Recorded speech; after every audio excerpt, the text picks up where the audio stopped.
Hello, this is Ancient Gamer 1. Today's video is gonna be more educational than usually. As you might probably not know, I am quite a political person myself and care for issues of equality, and so I watch a lot of YouTube videos. Recently I saw a video by Feminist Frequency, who is a feminist and likes to review games. I decided to spread the awareness further because I myself am a feminist and believe that women should be protected from damage just like any other valuable property. Violence and discrimination towards women is a big problem, and as you all know, violence and discrimination is mostly caused by obscure interpretations of minor details in video games. So I'm here to show you video game developers how to make a game that supports equality and does not reinforce negative stereotypes about females. Now, I'm not able to program games, but I take pride in my designer skills. And although the quality of my drawing might be a little low, you must forgive me because, after all, I'm not able to, for example, say that I need money for research, which can be found in the internet that I already have access to, and get thousands of dollars for it. So here we go. As we all know, violence against women is a big issue, which is partially why Feminist Frequency makes these videos.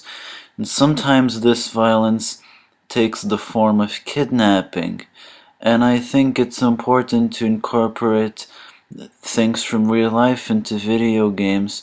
Therefore, this feminist game I'm making here is going to be about a woman who gets kidnapped because we need to spread awareness.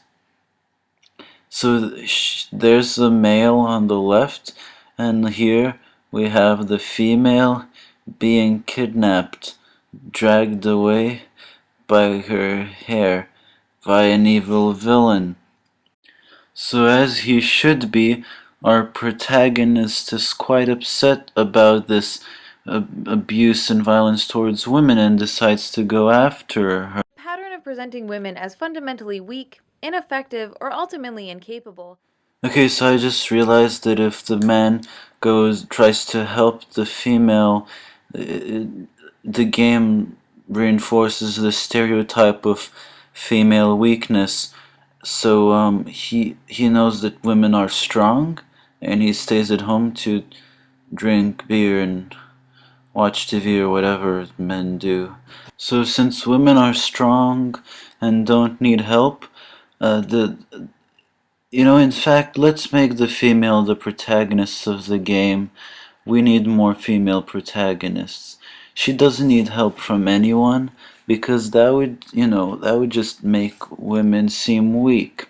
So while she's drugged down, she's thrown in some basement and locked up and wakes up after a while and finds no exit until one of the thugs comes in to take her away and do whatever horrible things he intends to do with her.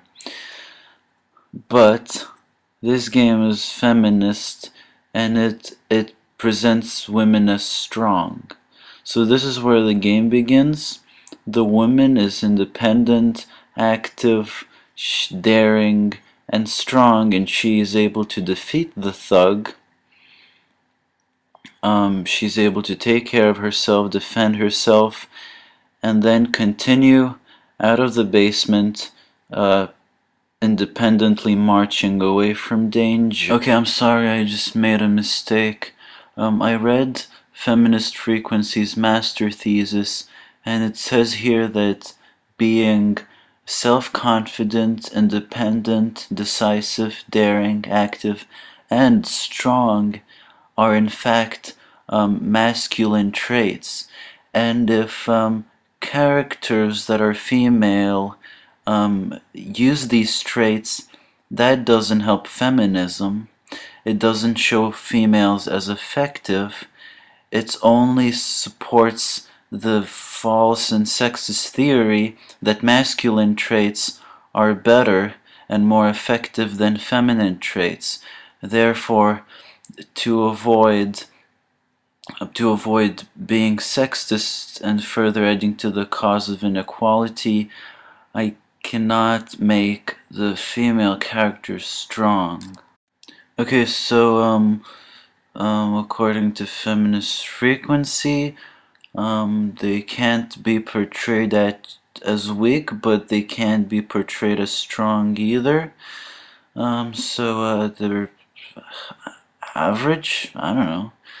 You know what? Let's make her get out of this situation with um, feminine traits as written down in that beautiful chart by feminist frequency. So unfortunately, at least according to feminist frequency, women have far less positive traits than men, only 4.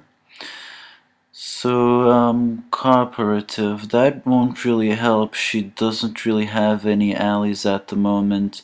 And after all, if she would get help, that would just mean she's weak and can't take care of herself. Well, she can be emotionally expressive. She can express her dissatisfaction about being kidnapped, but that won't really help in this particular situation.